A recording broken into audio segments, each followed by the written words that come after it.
Okay, welcome back everyone. Looks like we are up and running for the Legend of Zelda. So once again, I want to welcome everyone to remind everyone that we are here for Sttanerthon, raising money for our good buddy Stanner93, who is in a financial trouble after the passing of his grandfather. And remember, we do have a bunch of donation incentives. The next one that is coming up, I believe, is going to be the file is going... No, it's not file name for that. It's actually going to be a chocobo name for Final Fantasy 15. Right now, we only have one option, which is Moosh at $5. If you'd like to change that chocobo name, go ahead and donate. All proceeds will be going directly to Stanner, and that includes bits too. ZSR is going to be graciously donating any bits that are received during the marathon directly to him.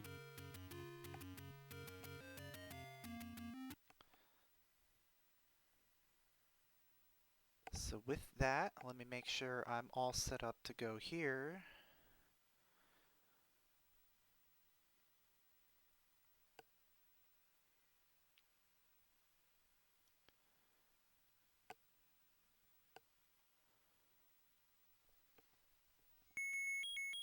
Okay, so let me do a quick reset of the console, and let's begin.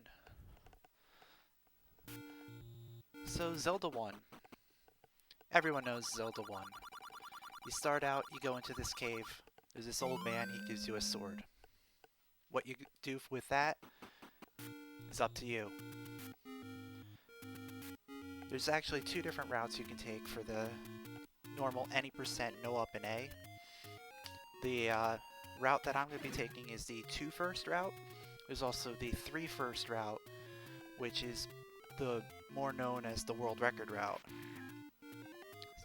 You're already noticing me do a couple things here. I'm doing what's known as a screen scroll. When you're 5 pixels away from the edge of the screen, it's tough to do screen scrolls and talk at the same time. When you're 5 pixels away from the edge of the screen, you can tap perpendicular for 1 frame, so up or down, and you'll turn around. You can then walk through the boundary of the screen and end up on the other side. When you're doing from left to right, you actually can buffer with your sword, so you see me doing that all the time. When you're going from right to left, you can't. So when I get to it, I'm going to have to do it a little more cautiously. So right now I'm in Dungeon 2. This is known as the money-making and bomb-making dungeon. Also, I am going to be trying to kill the Master Gorilla, which I did. There's one gorilla in that room who controls the spawns for every other gorilla. So you kill him, you kill them all.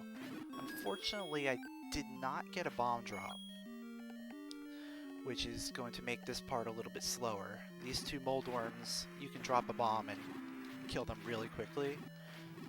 Instead, I'm just going to have to stab them.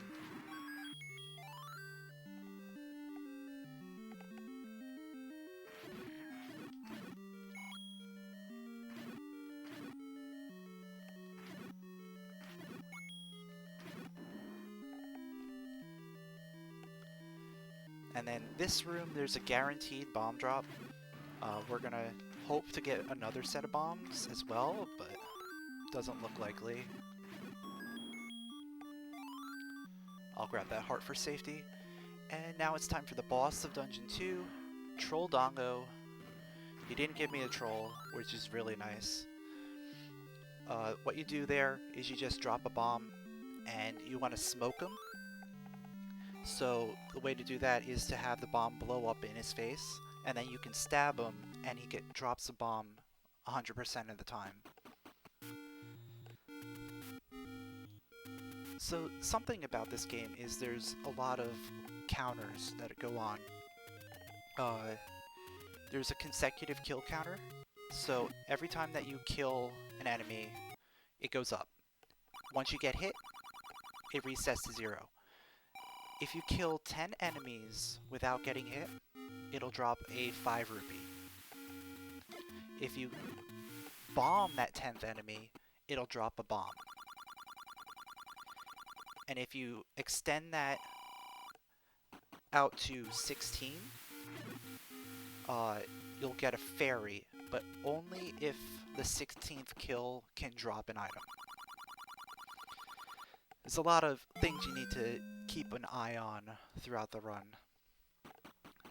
For the most part, the route that I'm using, you really don't need to count as much. There's a few places that it helps a little bit, but for the most part, you can just play. So coming up here, I do a little pirouette to respawn this Lionel. The first time you come up here, he's actually at the top of the lake, and it makes it really difficult to get past him. But you leave and come back, and then he spawns off to the right. Ooh, he's in a nasty spot.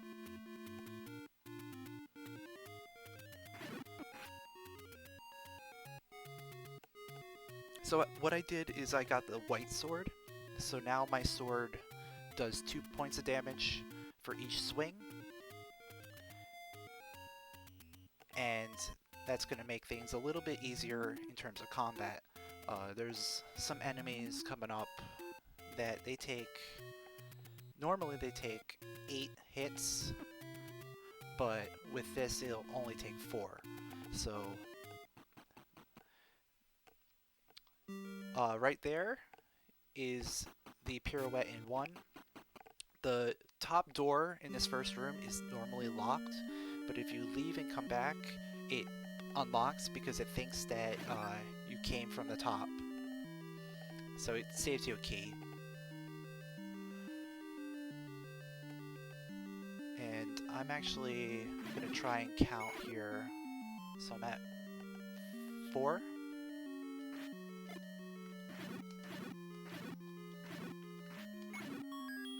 Oh no. I think that must have been my 10th. So my count was a little off.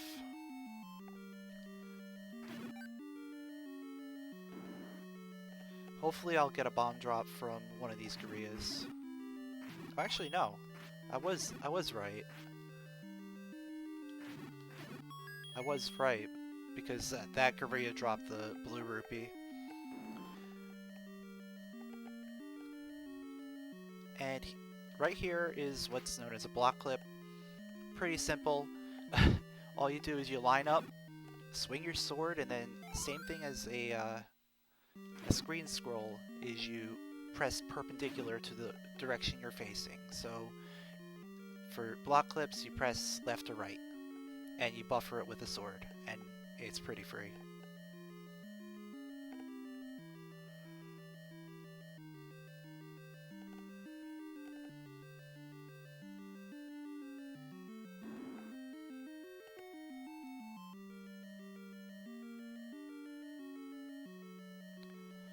For the most part, this route is pretty safe. There's a few things that's going to be pretty difficult later on, especially since I haven't played much recently. So we'll see how things go. One thing to note is after you pick up a Triforce at the end of each dungeon, your health refills. So you want to try and finish each dungeon with as much health as possible. I believe it costs like 2 seconds for every 3 hearts that have to fill. I forget exactly how much.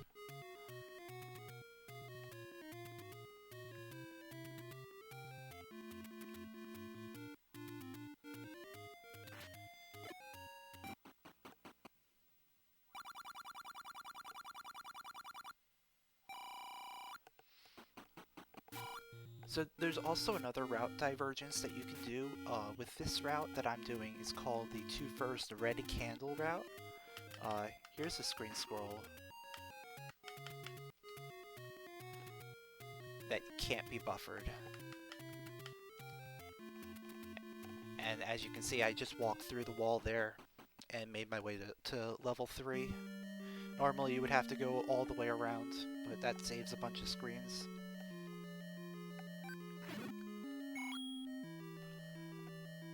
But what I was talking about was I'm doing the 2-first red candle route. There's 2 different candles that you can get. There's a blue candle that you can purchase in the shops, and then there's the red candle, which you get as a dungeon reward in Dungeon 7. Both routes are pretty similar in time-wise, but it's mostly preference.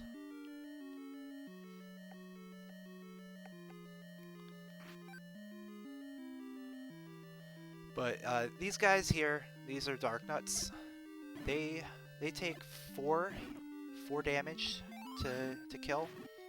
So with the white sword, that's 2 slashes. With the regular sword, that would be 4. Bombs, they do 4 hearts of damage. So they do 4 damage. That would kill one of those Dark Nuts in 1 bomb. There is another set of Dark Nuts coming up later on in level 5 that they're blue. They have double the health, so they take 8. So 8 hits, or 2 bombs. You want to try and bomb them because they're very difficult to kill otherwise.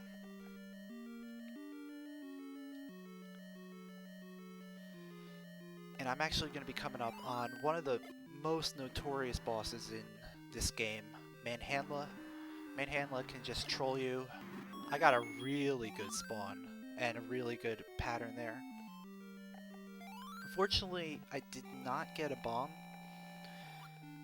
So the way Manhandla works is,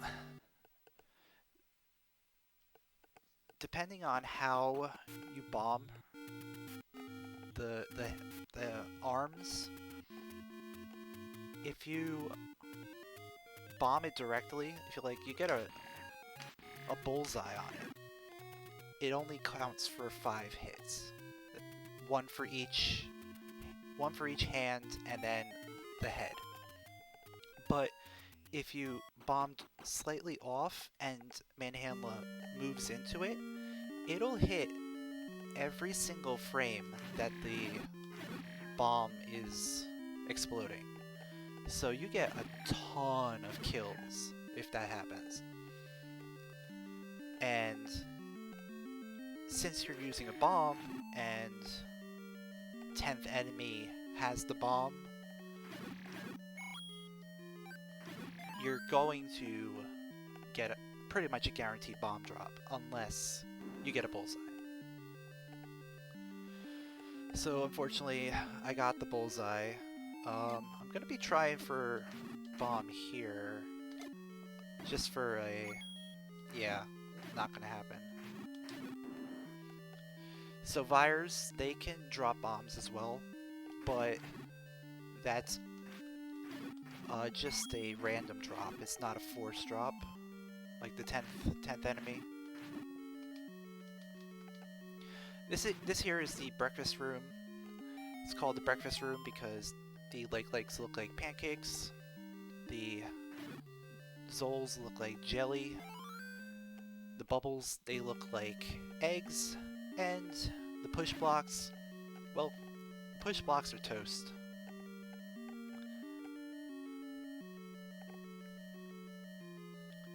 Coming up in this next room, I'm going to be doing what's called a ladder clip. It's basically the same thing as a screen scroll, except on the ladder. So 1 frame input, and we're up. Gonna try for the bomb here. Don't think it's worth it. Yeah. I'll just have to farm bombs going into 5, which isn't too big of a deal. I do have Beam Sword going into the boss of 4, which is Gleeok. Gleeok takes normally 16 hits, but with the White Sword that's down to 8. After you do 10 hits or 5 hits with the White Sword, the head detaches, and then you just have to do the remaining 3 hits in this case.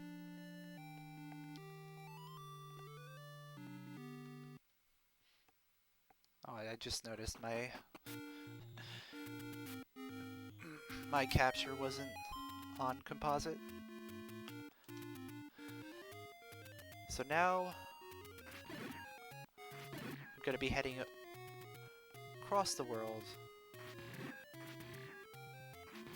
doing what's known as the World Wrap.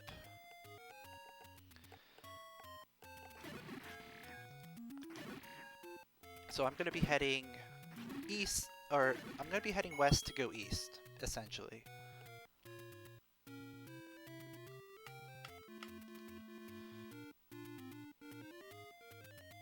And I'm going to do a couple screen scrolls. This one here is the most critical. This is the one that allows me to get all the way to the other side of the map. Now I have to do a ladder clip to get back to the world.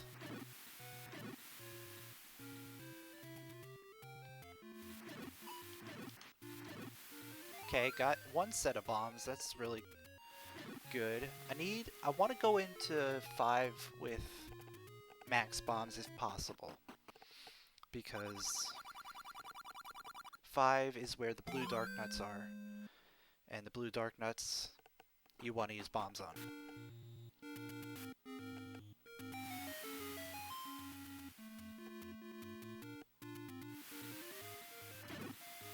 Okay, so we're good on bombs. Let's make our way over to level 5.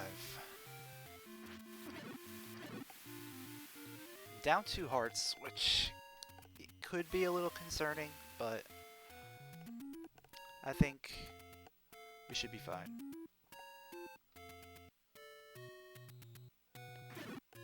Oh. Going for hearts to lose hearts. Ooh, fairy. Sweet, merciful fairy. It's not just any fairy. That's a sweet, merciful fairy. So now we're in really good shape going into 5. I did another screen scroll there. That skips the Lost Hills. Normally, the screen below level 5, you have to go up 4 times, and then it's like a little puzzle. You go up 4 times, and then you reach the dungeon. That block clip skips having to kill all of those dark nuts, which is really nice. But here is what we call the Room of Requirement. We've got a bunch of blue dark nuts to kill.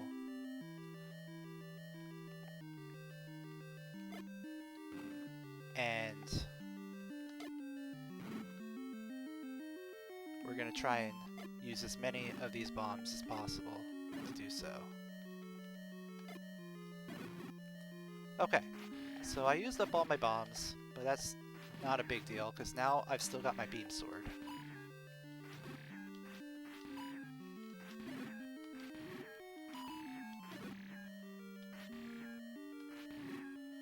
I'm going to have to do a menu later because I used up the last bomb, but it's not a huge deal, especially since I left the Room of Requirement with full health. That's huge. And we picked up what is lovingly known as the breadstick from the Olive Garden, but it's actually a recorder. The recorder allows you to whistle to different areas, whistles between all of the dungeons that you've already completed, and you can cycle through that. I want to get those bombs, but I don't want to take hits.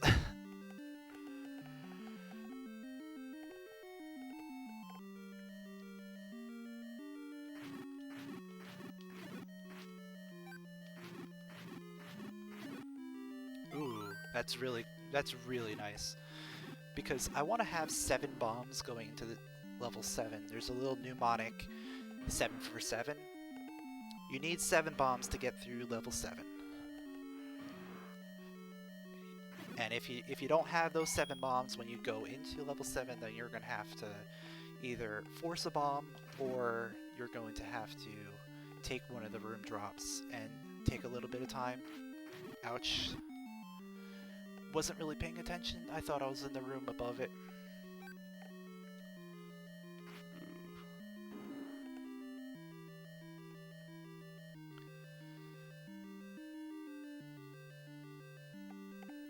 So I'm quickly coming up on the next boss, which is called Dig Dogger. Dig Dogger, you gotta use the recorder to attack. So I'm gonna drop a bomb, use the recorder. While the recorder's playing, the bomb timer is still going on. So as soon as that recorder finishes playing, the bomb explodes and does 4 damage.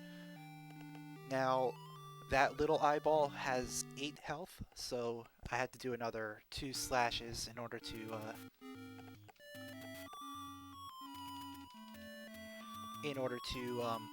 kill it.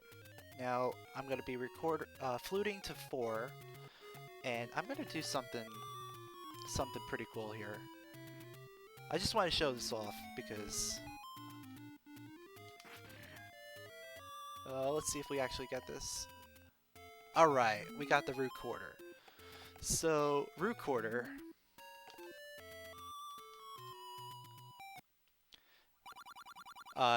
takes the recorder input and then takes the raft input, and it moves you 1 screen up and 1 screen to the left. Then I did another thing called the tricorder when I activated that Armos statue. The Armos timer went down as I used the recorder. Also, the shopkeeper, there's normally some lag when that shopkeeper activates, so I eliminated that. And also, I'm going to save a recorder after 6. So 3 different things that happened with that 1 recorder, and that's why it's called the tricorder. Lots of things happening very quickly. Yes, this is live.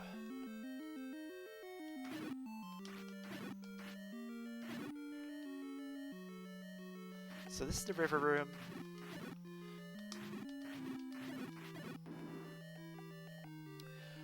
I could have switched to arrows there, and it could have been a little faster, but you really only switch to arrows when you have the wood sword, because going through that with the white sword is still pretty quick.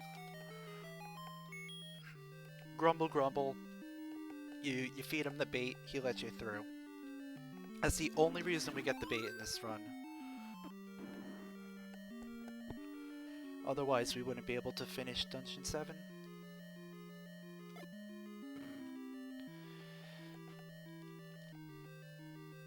And now I have to go and get myself the red candle. Red candle is only used in 1 specific spot. And that is to open up Dungeon 8. So I actually want to try... Yeah, okay.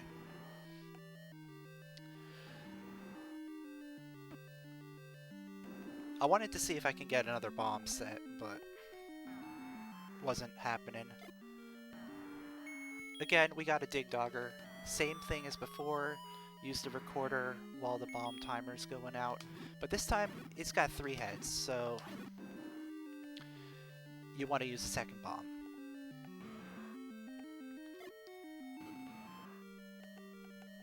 Yeah, I'm gonna be right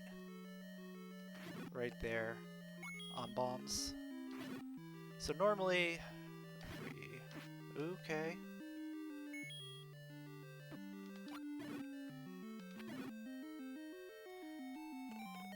So, wall masters are the worst. You really don't want to get grabbed by the wall master.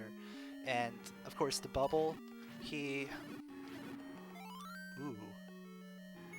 Ooh. We're...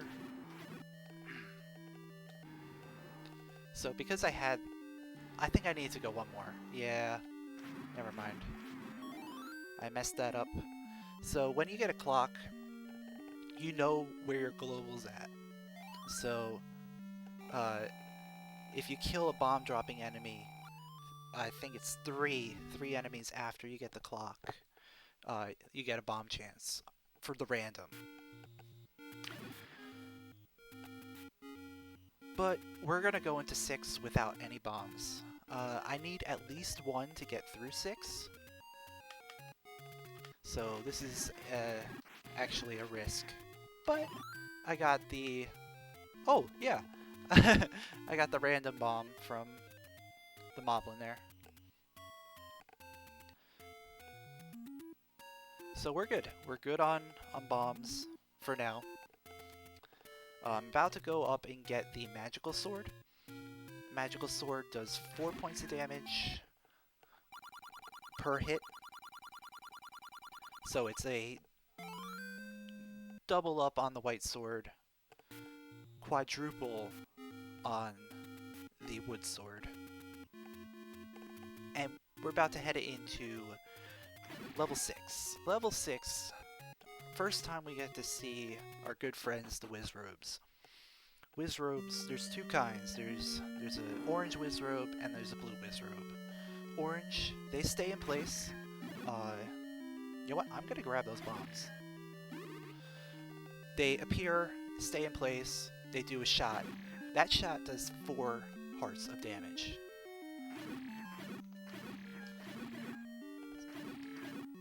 So there's the belfry. You use your beams to really kill those keys pretty quickly. And now we're into Magical Breakfast Room 1. I'm taking this a little safer than... Ooh, nice clock. Nice fairy, too. Ooh, this is quite the breakfast room there. Would have been a lot better. Oh, that's what we don't want to see. Getting shot in the face by an orange Wizrobe. 4 hearts of damage right there. Nothing I really could have done about that. Another clock.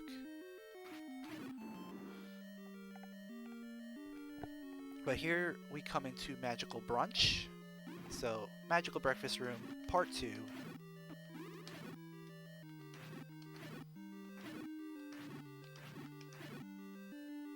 It's all the same, only the names are changed.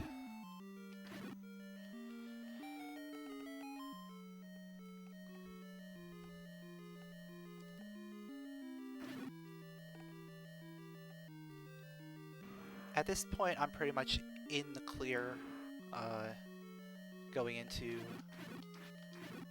the rest of the dungeon. I got a nice bomb drop there, which is... You always want to be close to max bombs. Got the good pattern on Goma. So, 1 shot, 1 kill. Goma is free. I always wait until I go into Goma room to switch to the arrows, because Goma has 3 patterns. Goma can go down, Goma can go left, or Goma can go right. If Goma goes right, you can't hit her right away. So I use that as a buffer to see exactly what kind of pattern I'm getting.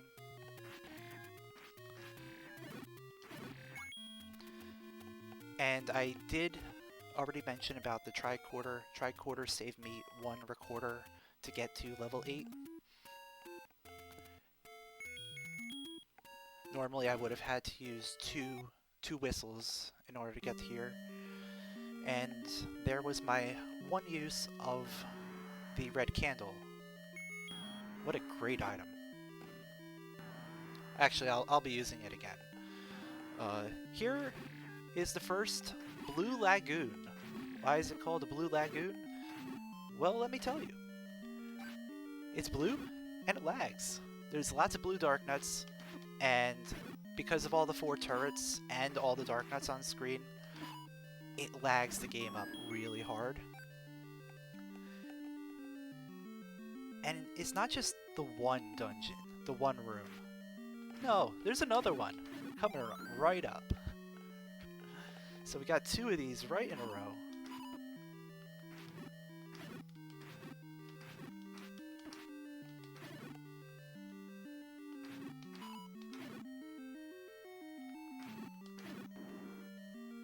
Getting pretty low on health. This could be dicey.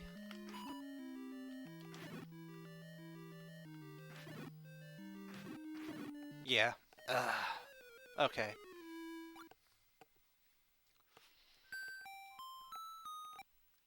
That's kind of what I figured. Instead of going through there again, let me...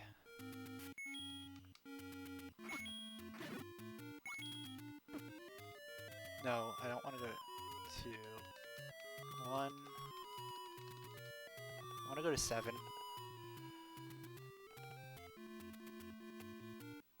Oh, dang, that was 1. Oh yeah, because I had to do it again. So yeah, recorder, the way it works is up and to the right moves you up 1 in terms of the dungeons that you've completed. Down and to the left moves you down. So you just gotta kind of remember where you're at.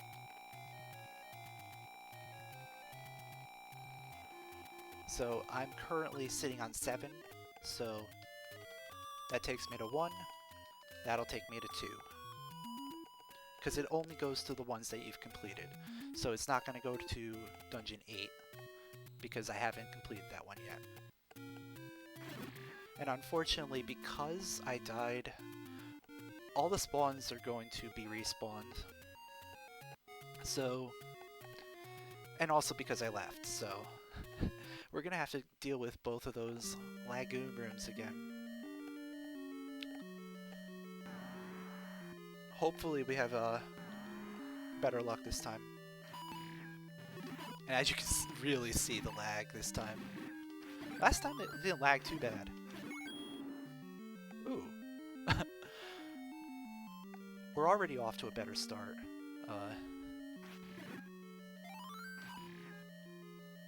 Making sure to hold those sword beams.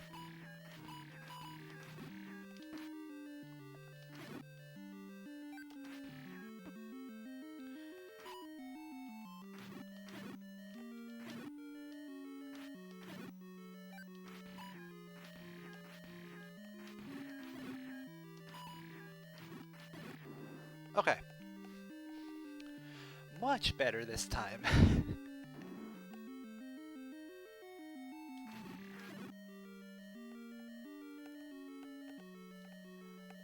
So yeah, that level 8 went a lot better.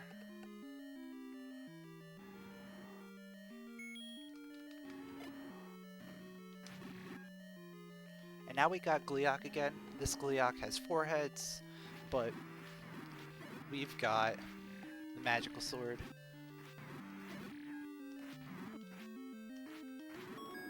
Magical sword versus 4-headed Gleeok. Magical sword wins.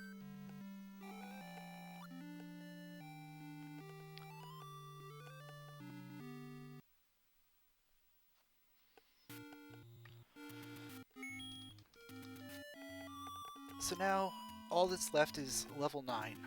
I'm going to take this a little safe, just because this is a marathon run. And I'm going to head down and go and collect a potion.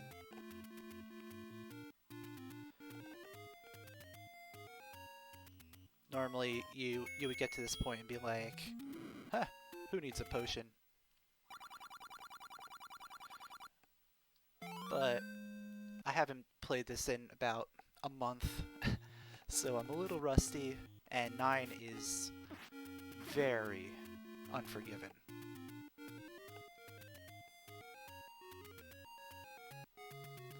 Like, the fact that I already lost half a heart is not good.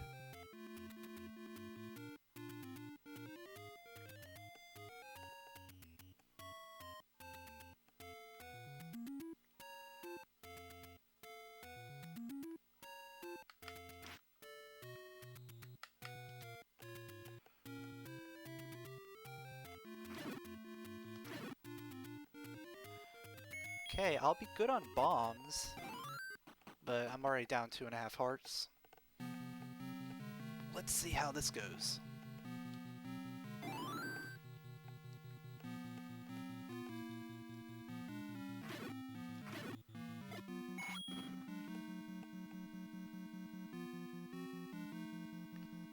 So level 9, got ourselves another block clip.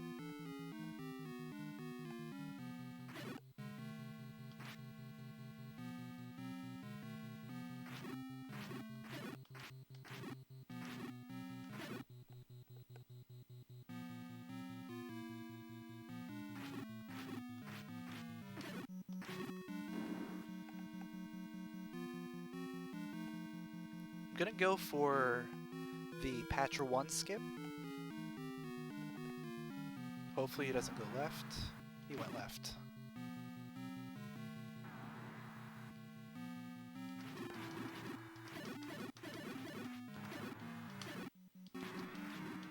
So as soon as I saw Patcher go left, I was like noping out of that because I was gonna take a lot of damage. But here comes the next room. Next room. It's called the next room because, well, you go to the next room. And this is a really bad next room. Whew. Okay, we made it out.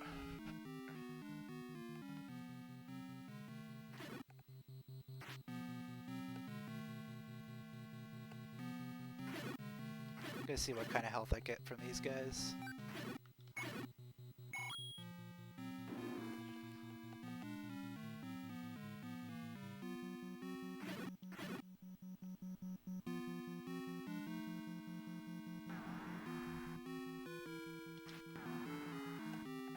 Okay, Patcher 2A skip went pretty well. I'm gonna have to come back that way. Ooh, sweet merciful fairy.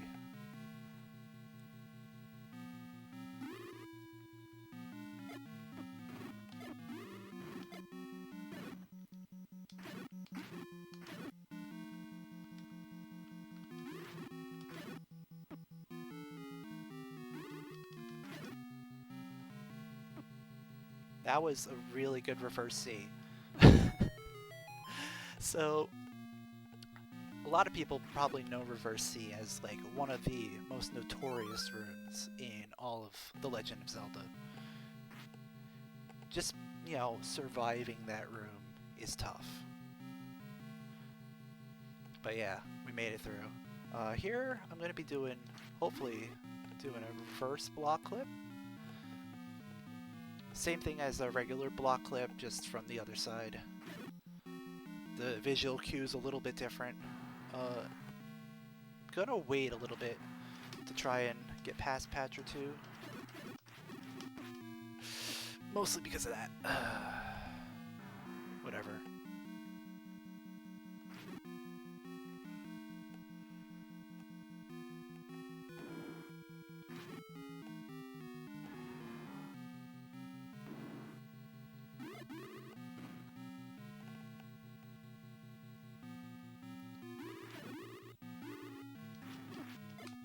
Ooh, this is not good.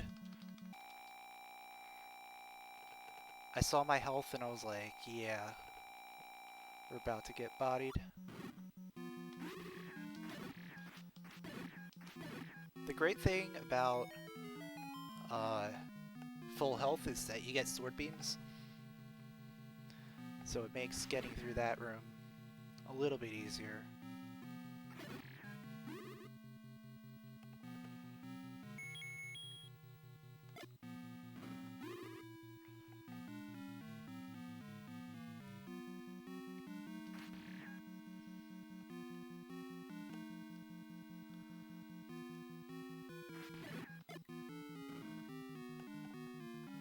I missed it. So there's a little bit of swag you can do.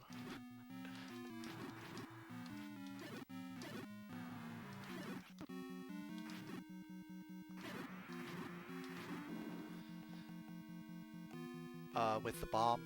And if you use a bomb and transition on the frame that it's gray,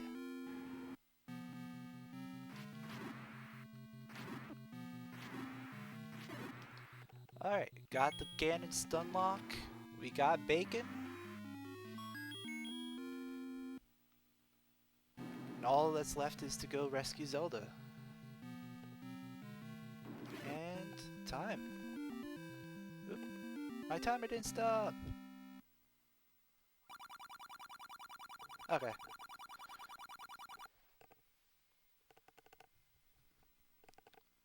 So yeah, that was the Legend of Zelda.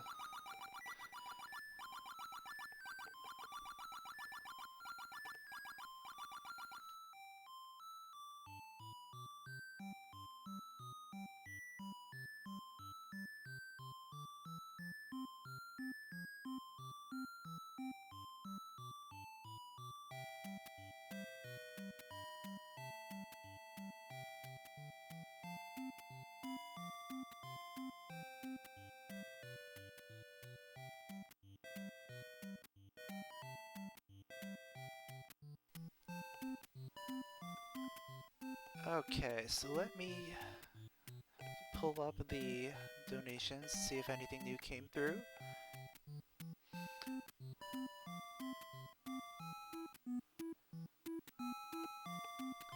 Doesn't look like we have any new donations, but just in case anyone new has dropped by, this is Sttanerthon. We are raising money for Stanner93, a good friend of ours who hit some financial trouble when he paid for his grandfather's funeral arrangements, thinking he was going to be paid back by his family, and they decided not to.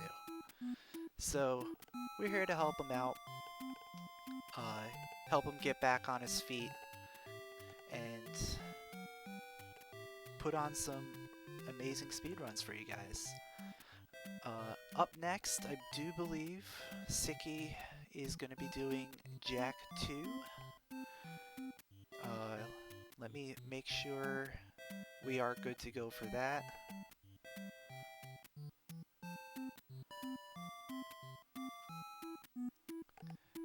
Looks like Sicky is getting ready, so while we're, waiting a little bit, let's go over a couple of the donation incentives that are coming up. So, coming up in a few hours, we got Final Fantasy 15. Final Fantasy 15 has an incentive for you to name the Chocobo. Now, this incentive has to be met about 10 minutes before the run. He has to set it up beforehand. So, if you want to get a Chocobo name, make sure to do it sooner rather than later. Right now, we have one donation for that at a total of $5 for the name of Moosh.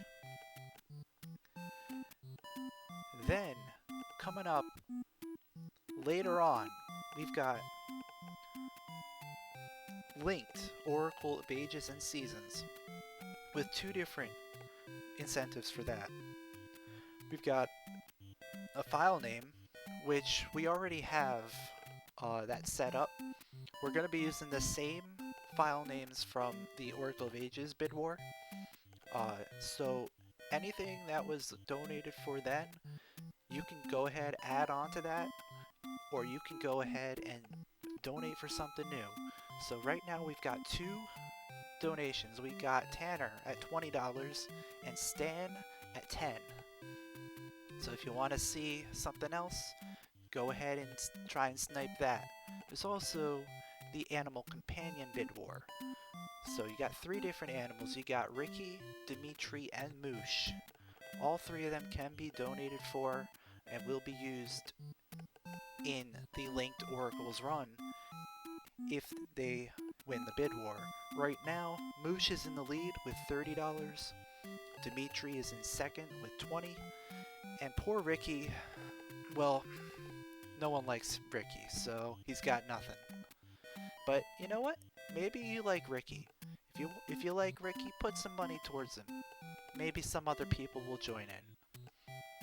And last but not least, we've got the finale is going to be LADX, and there's a bid war for that between the Red Tunic and the Blue Tunic.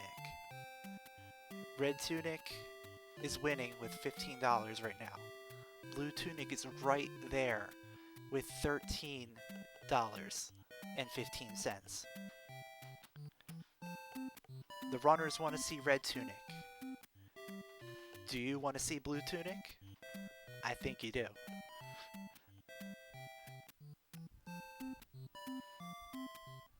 So,